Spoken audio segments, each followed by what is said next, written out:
that one day on sons of former slaves and the sons of former slave owners will they be able to sit down together at the table of brotherhood.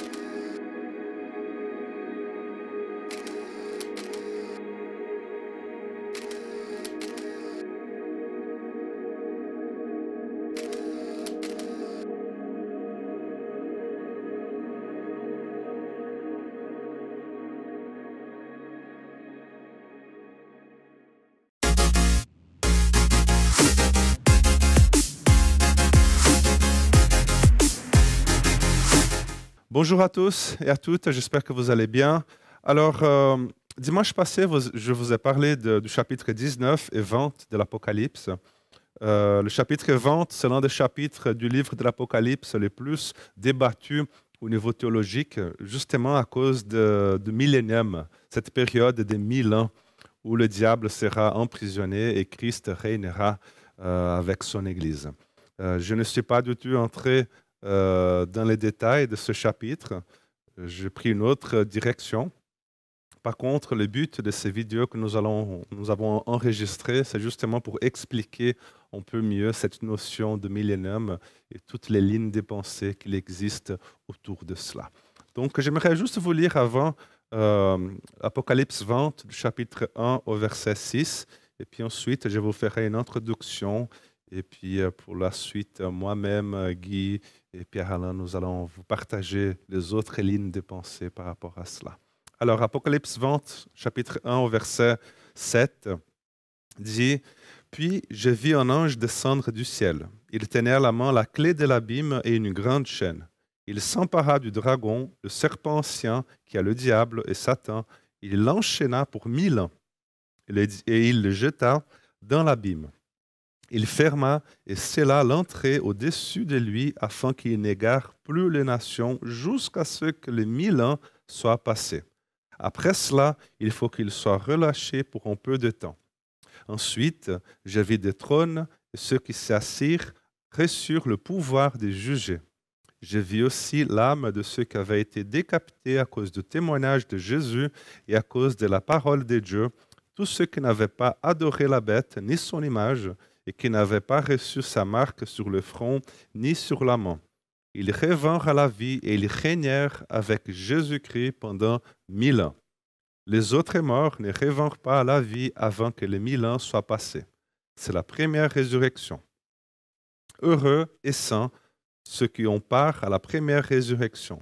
La seconde mort n'a pas de pouvoir sur eux, mais ils seront près de Dieu et de Christ et ils régneront avec lui pendant 1000 ans. Amen. Donc, lorsque nous étudions la doctrine de la fin des temps, c'est-à-dire lorsque nous étudions l'eschatologie, il y a 4 lignes de pensée principales. Il y a le pré-millénarisme, il y a le post-millénarisme, il y a le amillénarisme et le dispensationalisme. Mes collègues et moi-même, nous allons vous expliquer cela après. Malgré leur façon différente de penser et d'interpréter la fin des temps, les 4 points de vue, ils sont en accord avec en tout cas 2 choses. La première, c'est que Jésus va revenir. On est tous d'accord avec cela. Et la deuxième, c'est qu'il y aura un jugement.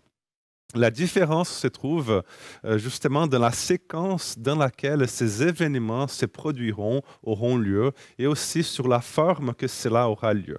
Et c'est là le grand débat, en fait. Et tout cela, tout ce débat, toute cette division des pensées, justement à cause d'un seul passage dans la Bible. C'est justement ici, Apocalypse 20, du verset 1 à 6, où l'expression de 1000 ans apparaît, en tout cas ici, 5 fois. Le problème, c'est qu'aucun autre passage de la Bible, ce chiffre-là, il est mentionné. Alors, qu'est-ce qu'on fait avec toutes ces informations-là? C'est pourquoi j'aimerais faire juste 2 petites observations avant d'entrer dans l'explication de ces lignes de pensée. La première observation que j'aimerais faire, c'est qu'il faut comprendre, il faut comprendre d'abord le style littéraire du livre de l'Apocalypse. Et le style littéraire du livre de l'Apocalypse est un style d'écriture littéraire apocalyptique. C'est-à-dire, il y a plein de symboles, plein de langages figurés, plein de chiffres qui sont là justement pour être utilisés pour transmettre une information. Par exemple, le numéro 3 est utilisé pour faire référence à la Trinité. Le numéro 6 fait référence à l'homme. Le numéro 7, c'est le chiffre de la perfection. Donc les chiffres dans le livre de l'Apocalypse sont là pour nous, non pas pour être interprétés littéralement, mais tout simplement pour nous fournir une information. Quelle est l'information que ces chiffres-là sont en train de nous montrer, de nous présenter? Quand, par exemple, il nous est dit que le nombre de sauvés était 144 000, c'est évident que c'est un chiffre, un langage symbolique, un langage figuré, parce que le nombre de sauvés ne peut pas se résumer à seulement 144 000 point final. Donc, tout cela nous indique que le numéro 1000 ne peut pas non plus être interprété littéralement comme étant une période exacte et littéraire de 1000 ans. Père Alain, il va vous présenter une ligne de pensée que souvent plusieurs personnes croient que c'est une période de 1000 ans. Personnellement, je crois que c'est plutôt une longue période. 1000 ans, non pas comme étant une période littérale, mais comme étant plutôt une longue période et indéfinie au niveau chronologique.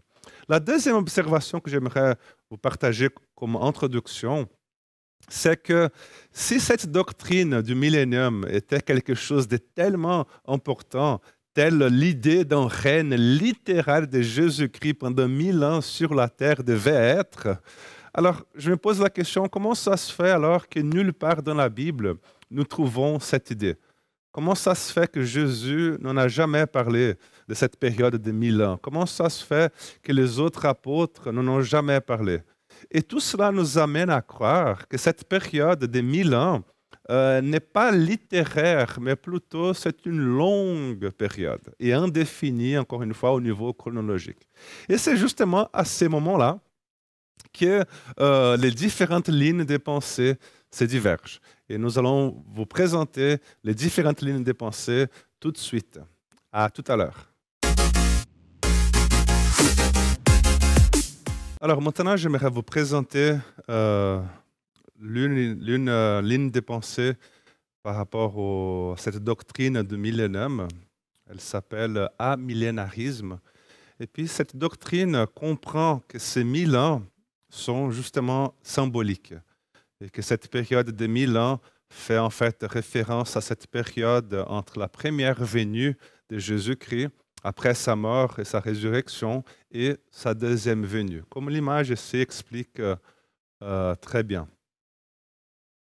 Donc, selon cette doctrine de amillénarisme, cela signifie que nous sommes déjà dans le millénium. Le millénium, c'est justement cette période de l'Église. Et puis le diable, il est emprisonné dans le sens qu'il est limité pour ne plus empêcher la proclamation de l'Évangile. Et puis à la fin de cette période, lorsque Jésus-Christ il reviendra à la fin, il y aura la résurrection de tous pour le jugement final. Alors il existe quelques passages dans la Bible qui justifient cette vision selon les gens qui croient à cette ligne de pensée-là. Par exemple, lorsque nous lisons l'évangile de Matthieu, le chapitre 12, à partir du verset 22, le texte nous dit que Jésus il est en train de chasser un démon, et puis les pharisiens qui étaient là autour, ils commencent à lui faire le reproche qu'il était justement en train de chasser un démon, non pas par le pouvoir de Dieu, mais par le pouvoir de Belzébul. Et puis Jésus, il répond en disant que personne ne peut pénétrer dans la maison d'un homme fort pour s'emparer de ses biens sans avoir d'abord ligoté cet homme. C'est alors justement qu'il pillera sa maison. Et puis Jésus, ensuite, il conclut en disant que si c'est par l'Esprit de Dieu que je chasse les démons, alors de toute évidence, le royaume de Dieu est venu jusqu'à vous. Le royaume de Dieu est venu jusqu'à vous. Jésus, il utilise un langage un peu logique. Il utilise le langage, comme s'il disait, personne ne peut pénétrer dans la maison d'un homme fort sans avoir d'abord ligoté, sans avoir d'abord neutralisé, désarmé cet homme fort. Et puis, une fois que la sécurité elle est assurée, alors la maison elle est libre. Elle est libre pour être volée, pillée. Jésus, dans ce passage-là, il est en train d'expliquer que la raison pour laquelle il est en train de piller la maison du diable, en chassant les esprits impurs, en chassant les démons, c'est parce que le principal ennemi, il est désormais ligoté. Le principal ennemi, il est emprisonné, il est désarmé. Donc la prison du diable, dans cette idée-là, elle commence à travers le ministère de Jésus. Elle commence à travers la mort et la résurrection de Jésus. Jésus, il triomphe sur toute autorité et toute domination et tout pouvoir. Et puis Jésus, il s'assoit à la droite de Dieu, où il a tous les pouvoirs qui lui furent donnés dans le ciel et aussi dans la terre. Et puis à partir de là, Jésus commence à diriger son royaume et à réaliser ainsi son but d'unir l'Église à travers les siècles par la proclamation de l'Évangile. L'apôtre Paul, il dit dans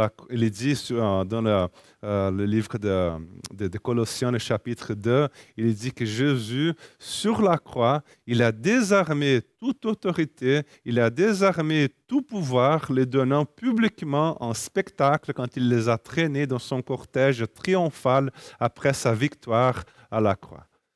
L'auteur de la lettre aux Hébreux, le chapitre 2, le verset 14, dit que Jésus, par sa mort, il a réduit à l'impuissance celui qui détenait le pouvoir de la mort, c'est-à-dire le diable. Jésus, encore une fois, en faisant référence à sa mort et à sa résurrection, il va dire en Jean, le chapitre 12, le verset 31, il dit que c'est maintenant qu'a lieu le jugement de ce monde. C'est maintenant que le prince de ce monde va être jeté dehors. Donc, tous ces passages nous montrent que par la venue de Jésus-Christ, le diable a été emprisonné, dans le sens que le diable, il est limité, il a été désarmé, il a été neutralisé, il a été ligoté. Mais, je vais souligner ce mais-là, il faut bien comprendre cette idée-là, parce que cela ne signifie pas que Satan, que le diable, il est inactif. Cela ne signifie pas que le diable, il est ligoté en enfer et ne peut plus rien faire. Cela signifie tout simplement qu'on lui a imposé une limitation sévère à ses actions. Alors, dans quel sens le diable est limité? Dans quel sens le diable il est emprisonné? Il est ligoté? L'explication se trouve justement dans le livre de l'Apocalypse, le chapitre 20, le verset 3, qui dit qu'il le précipita dans l'abîme, qu'il ferma au-dessus de lui en y mettant des scellés afin que le dragon ne puisse plus égarer les peuples, ne puisse plus égarer les nations.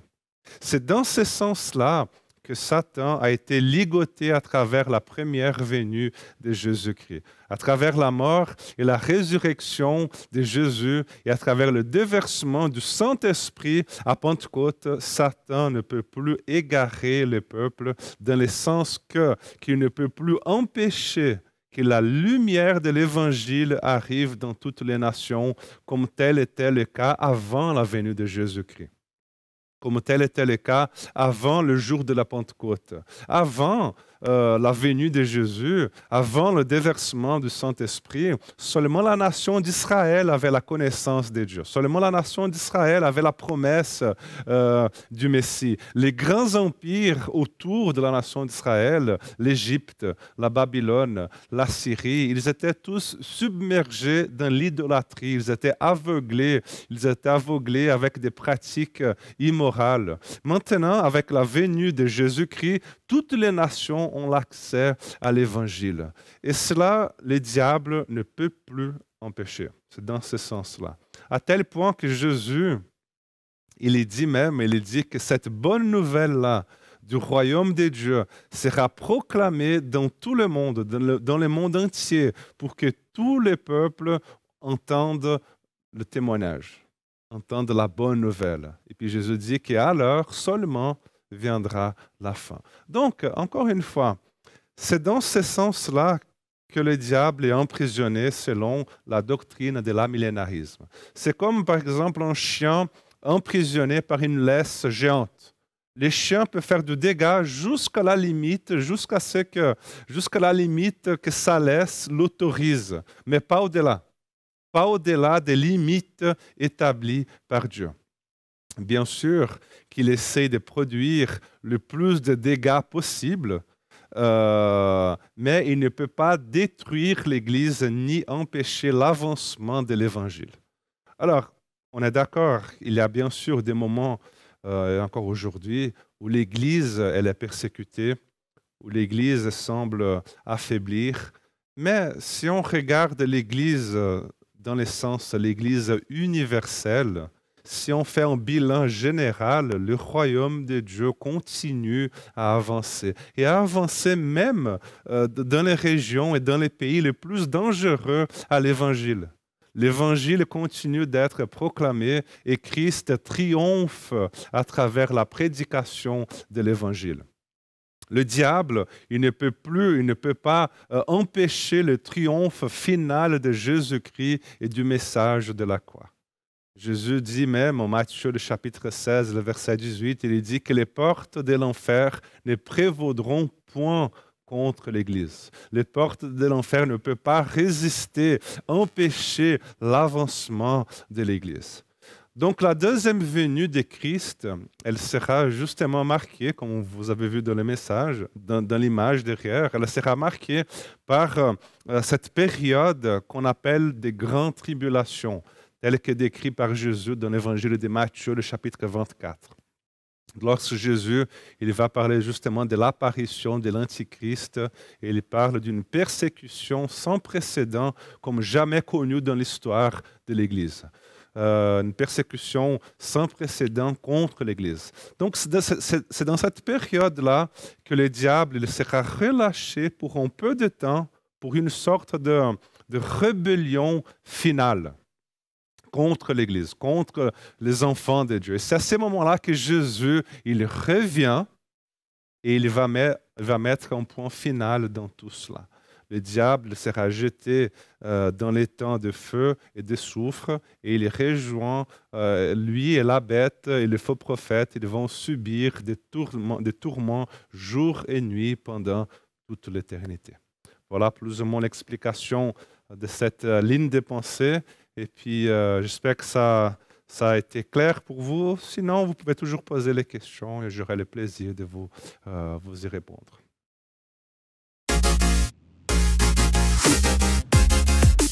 Bonjour à chacun et chacune.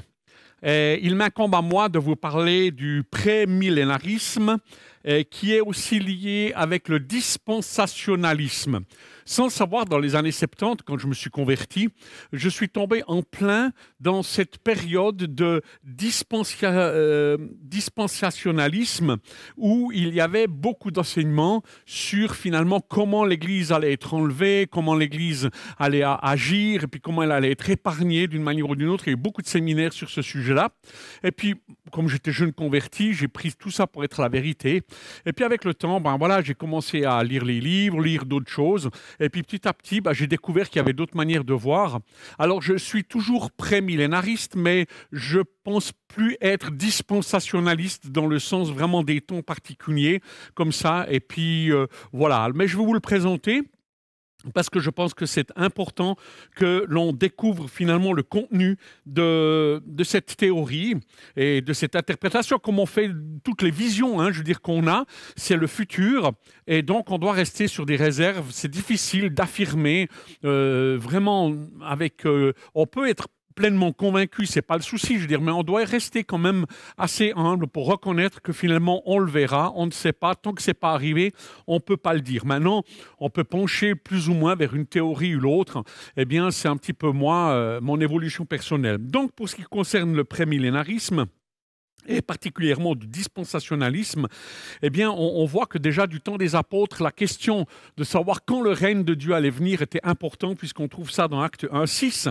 Et alors les apôtres réunis lui demandèrent « Seigneur, est-ce en ce temps que tu rétablirais les royaumes d'Israël ?»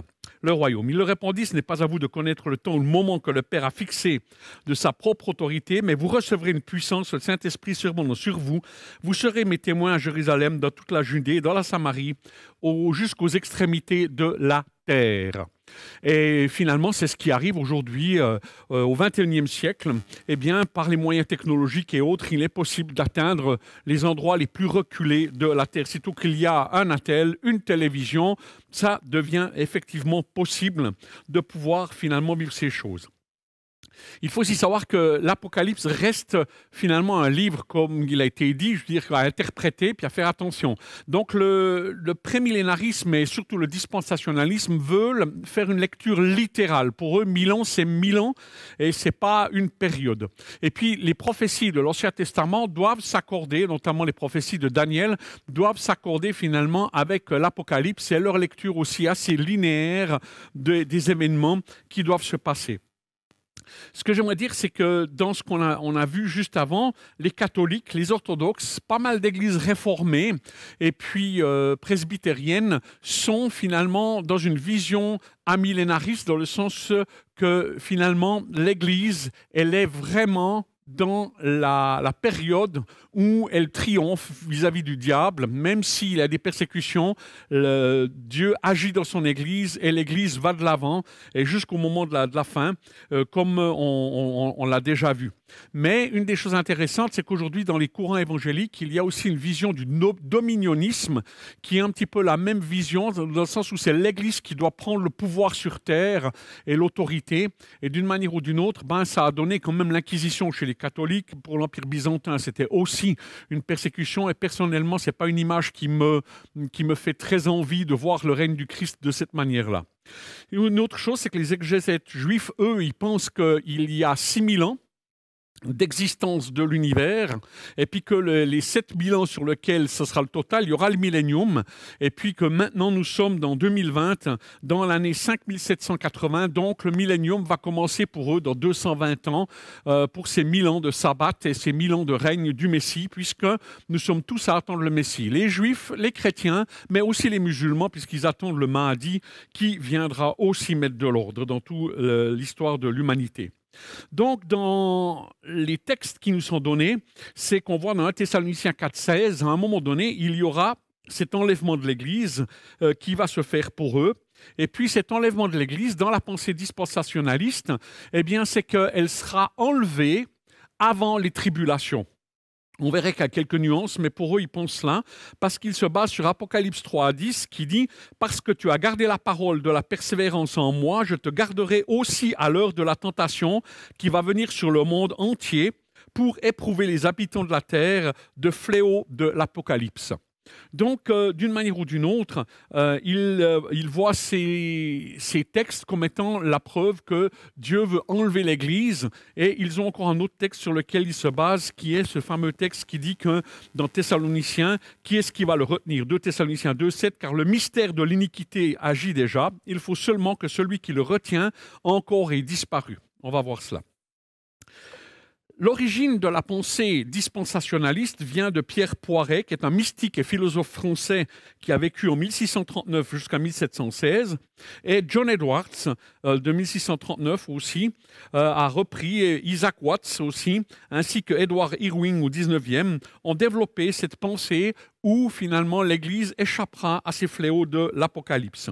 Ensuite, dans nos contrées ici en Suisse, ça a été touché aussi par les assemblées de fer au travers de John Nelson Darby au 19e siècle, qui lui était un fervent dispensationaliste et qui a été aussi secondé par Scofield. Donc on est tous la Bible Scofield, où il nous est montré finalement ces temps de dispensation particulière avec les 7 églises qui sont des temps particuliers pour l'Église. Donc, pour les dispensationalistes, comme on le voit, c'est que l'Église a été un mystère qui est venu ici se manifester pendant finalement le courant normal de la prophétie de l'Ancien Testament, dont Daniel, qui nous est parlé, 9, 25, 27.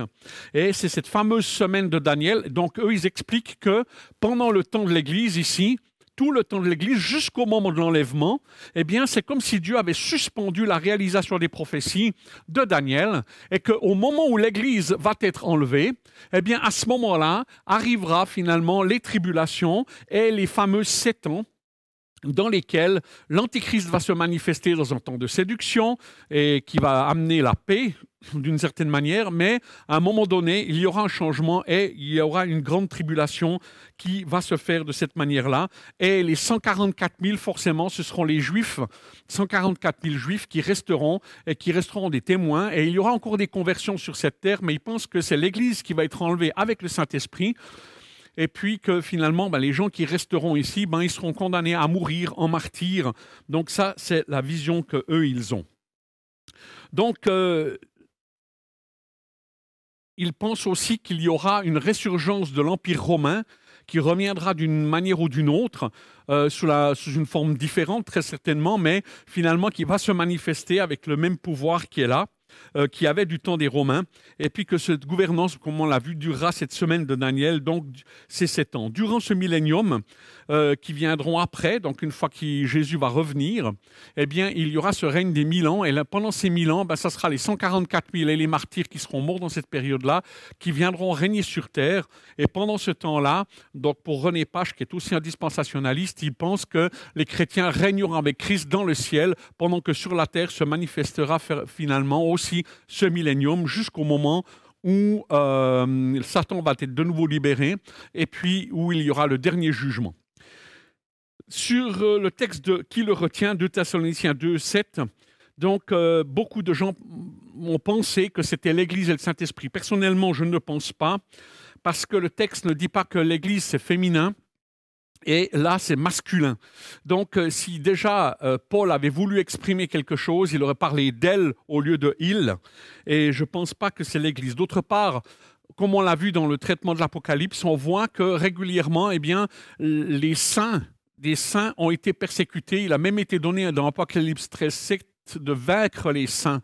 Et on voit que finalement des chrétiens sont là et témoignent jusqu'au bout dans le cadre de la tribulation. Et pourtant, pour moi aussi, ils font partie de l'Église, même pendant ce temps de tribulation, qui fait que je n'arrive pas à voir que le Saint-Esprit n'est pas là. Saint Augustin aussi le dit dans ses lettres, comme quoi, je dirais, il ne sait pas, c'est mystérieux pour lui, ce texte de Paul dans Thessaloniciens. Et puis, la vision, je veux dire aussi d'Apocalypse 13, comme on a vu, c'est qu'il lui a été donné. Donc, quelque part, l'autorisation a été donnée de persécuter finalement les saints d'une manière ou d'une autre. Et je crois que c'est cette autorisation de Dieu qui est celui qui le retient, c'est Dieu lui-même.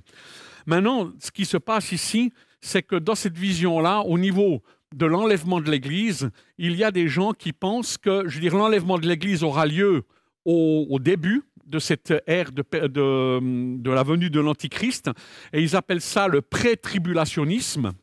Et puis, le dispensationnisme avec la tribulation qui viendra avant. Ensuite, il y a le mi-tribulation. Après ces 3 ans et demi, ils pensent que là, au milieu, eh bien, c'est là que Jésus va venir pour faire l'enlèvement. Et d'autres qui pensent que finalement, c'est au retour du Christ, les post-tribulationnistes, où Jésus va venir les sauver. D'une manière ou d'une autre, moi, je pense que dans le prémillénarisme, c'est comme ça que ça va se passer. Si tu peux juste passer le dia du prémillénarisme, on est là, on a la tribulation, et là, par contre, on voit très bien que c'est les Juifs et les chrétiens ensemble qui vont être persécutés. Le retour du Christ qui va venir, et là où l'Église va être enlevée, et puis où il y a le règne qui va se faire du millénium, et puis finalement le dernier jugement, quand le diable au bout de ces 1000 ans va être libéré et faire une dernière révolte, et là va se manifester le dernier combat contre le diable, contre le prophète, contre la bête, et où tout va être finalement jugé, et il y aura des nouveaux cieux, des nouvelles terres. Donc voilà un petit peu la position des pré-millénaristes, avec cette particularité du dispensationalisme qui est venu se greffer sur ce schéma et qui, par les différentes interprétations des prophéties de l'Ancien Testament, de l'interprétation du Nouveau, eh bien, ont mis en place finalement ces pensées de cette idée de l'enlèvement aussi de l'Église et finalement du Saint-Esprit. Et c'est une position, voilà, qu'ils défendent. Et puis, il y en a plusieurs qui pensent cela, et d'une manière ou d'une autre, ben, on verra. Personnellement, ma position, c'est plutôt, moi, je suis un prémillénariste, je pense à un règne sur la terre de 1000 ans. Alors, sous quelle forme? J'ai aucune idée, on verra déjà bien. Et puis, qu'est-ce qui va se passer? Ben voilà, restons prudents dans les choses qu'on en affirme, mais d'une manière ou d'une autre, restons en paix et restons confiants. Jésus revient bientôt. Peu importe finalement comment est-ce qu'on va le comprendre, je suis sûr que les choses par lesquelles on va passer, Dieu nous donnera la force de les affronter, de les surmonter et d'aller au bout. C'est la promesse que Dieu nous a fait d'être avec nous aussi dans nos difficultés et nos souffrances et de nous permettre d'être vainqueurs par la foi et d'aller et de rester fidèles jusqu'au bout dans notre témoignage. Voilà, merci beaucoup. Je vous souhaite encore une très bonne journée ou fin de journée, suivant quand vous regardez la vidéo. Merci, au revoir. Je vais vous parler du post-millénarisme, comme vous avez pu voir derrière. Donc l'idée du post-millénarisme, c'est que le millénium va venir sur la terre par l'Église. Donc on voit vraiment qu'il y a l'Église avec la croix et au fur et à mesure qu'elle avance, le millénium va gentiment se mettre en place. Ensuite, il y a les tribulations qu'on a vues déjà avec Péa et puis avec Léo, le retour du Christ et ensuite l'état final. Donc l'idée du post-millénarisme, c'est vraiment que l'Église va amener le millénium sur terre, par la politique ou par les lois. Ils vont avoir un peu une éthique, comme on dit, théonomique. Ça veut dire que la théonomie, c'est l'instauration d'un système politique et judiciaire chrétien. Ce qui va pousser, par exemple, les chrétiens à vraiment beaucoup s'impliquer dans le socio-politique, dans les projets sociaux, dans les projets politiques, vraiment très fortement.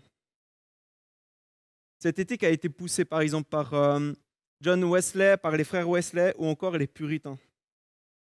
Et puis, comment ils vont passer ça? Ils vont passer par la prédication, par l'évangélisation, la mission aussi, puis l'éducation chrétienne. L'espoir des post-millénaristes, surtout, c'est le triomphe de l'évangile sur la terre. Ça peut paraître peut-être un peu illusoire. Nous avons l'impression que plus on avance dans le temps et plus on a du mal à voir cette réalité. Par exemple, avant la Première Guerre mondiale, cette ligne de pensée était vraiment la plus populaire parmi les chrétiens. De chrétiens plutôt de tradition réformée, on va dire. Tandis qu'après la Première Guerre mondiale, ce point de vue a beaucoup moins d'adeptes. Ils en ont perdu beaucoup. Nous allons voir quelques arguments théologiques pour le post-millénarisme. Tout d'abord, la création. Commençons par le début. Genèse 1, 31. Dieu considère la création comme étant bonne.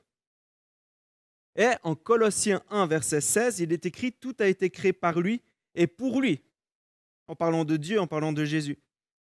Puis, en fait, les post-millénarismes souhaitent vraiment ramener la création dans ce but initial, que la création soit bonne, qu'elle soit à la gloire positive de Dieu.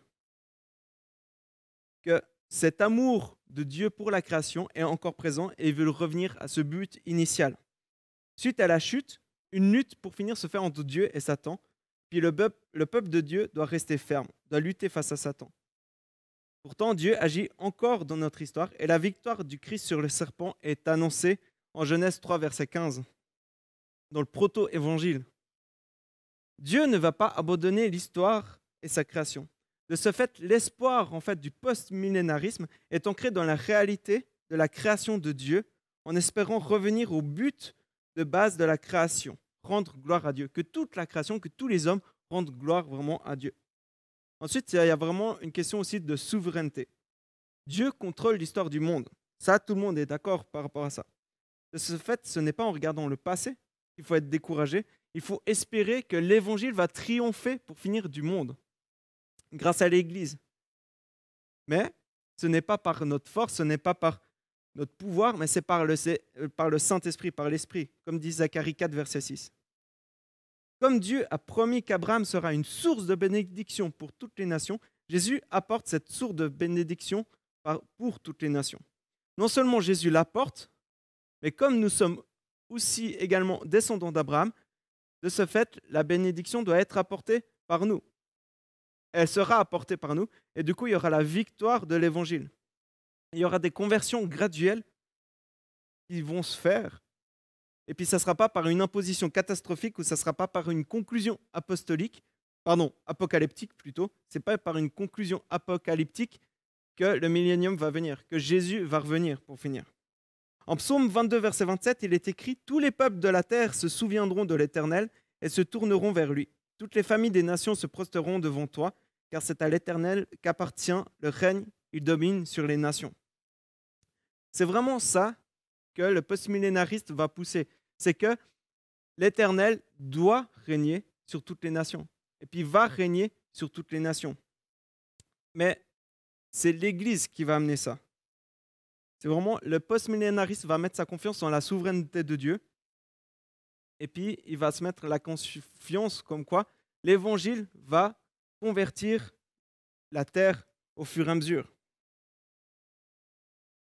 Ensuite, il y a aussi quand même les outils. Comment faire pour finir? Dieu donne les outils pour évangéliser le monde. Et puis, il se base beaucoup sur Matthieu 28, versets 19 et 20, où Jésus il donne comme mission aux disciples de faire des nations toutes les disciples, de toutes les nations. En Philippiens 1, verset 6, il est marqué « Je suis persuadé que celui qui a commencé en vous cette bonne œuvre la poursuivra jusqu'à son terme, jusqu'au jour de Jésus-Christ. » Dieu a envoyé le Saint-Esprit afin d'accomplir cette mission donnée à tous les disciples. La bonne nouvelle, l'évangile, est la puissance de Dieu. En Corinthiens 2, versets 4 à 5, il est dit « En effet, les armes avec lesquelles nous combattons ne sont pas humains, mais sont puissantes grâce à Dieu pour renverser les forteresses. Nous renversons les raisonnements et tout obstacle qui s'élève avec orgueil contre la connaissance de Dieu, et nous faisons toute pensée pionnière pour qu'elle obéisse à Christ. » C'est également par la prière que Jésus dit dans le Notre Père, ton règne vienne, que ta volonté soit faite sur terre et dans le ciel. C'est vraiment par rapport à ça, c'est amener en fait ce règne sur la terre. C'est amener à les évangéliser, à les faire des nations des disciples pour amener ce règne sur la terre, pour amener ce millénium sur la terre. Pour conclure un peu, le postmillénarisme est vraiment le fait d'être inclus dans la juridique, dans le côté juridique. C'est vraiment amener que la nation soit chrétienne, que les lois soient chrétiennes. Pour finir, que toutes les nations deviennent chrétiennes, que tous les rois, tous les présidents deviennent chrétiennes sur la terre. Certains vont même pousser jusqu'au dominionisme. Excusez-moi, c'est dur comme mot. Mais comme PA l'a souligné avant, certains vont essayer de conquérir, vont essayer de convertir les gens, vont essayer d'aller et puis de dire, le but pour nous, c'est d'avancer justement dans le millénium. C'est d'arriver et puis de faire amener le millénium sur la terre par l'évangélisation, dans le politique, dans les lois, dans le côté juridique, dans le côté social, vraiment partout. Donc voilà, j'espère que ça vous a aidé, ce très bref aperçu du post-millénarisme. Pour aller plus loin dans les réflexions, avec les pasteurs, on veut juste vous présenter deux livres en français. Il y a le livre de Jean-Marc Taubois et puis Christophe Hanauer, Les mystères de l'Apocalypse, une enquête sur le livre le plus fascinant de l'histoire, qui est vraiment très intéressant dans sa lecture. Et ensuite, si vous vous posez la question sur le millénium, sur plein d'autres sujets aussi, il y a Pour une fois réfléchi, Théologie pour tous. Et ce livre, je le recommande aussi très vivement, est vraiment utile sur le millénium, sur Dieu, pour plein de questions. Il aborde vraiment des questions théologiques pointues, mais à portée de tous, très compréhensibles. Donc voilà, j'espère que cette vidéo sur le millénium vous a appris des choses, vous a poussé aussi à creuser ces sujets, à creuser des sujets. Bonne soirée, bonne journée et à bientôt.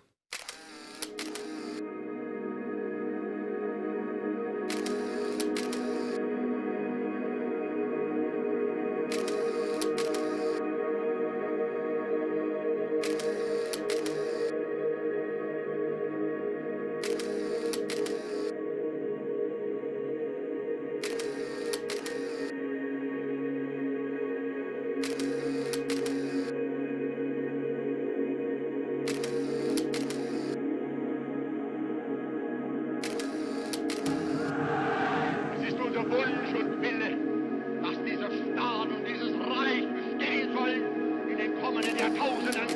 I have a dream that one day on, sons of former slaves and the sons of former slave owners will they be able to sit down together at the table of brotherhood.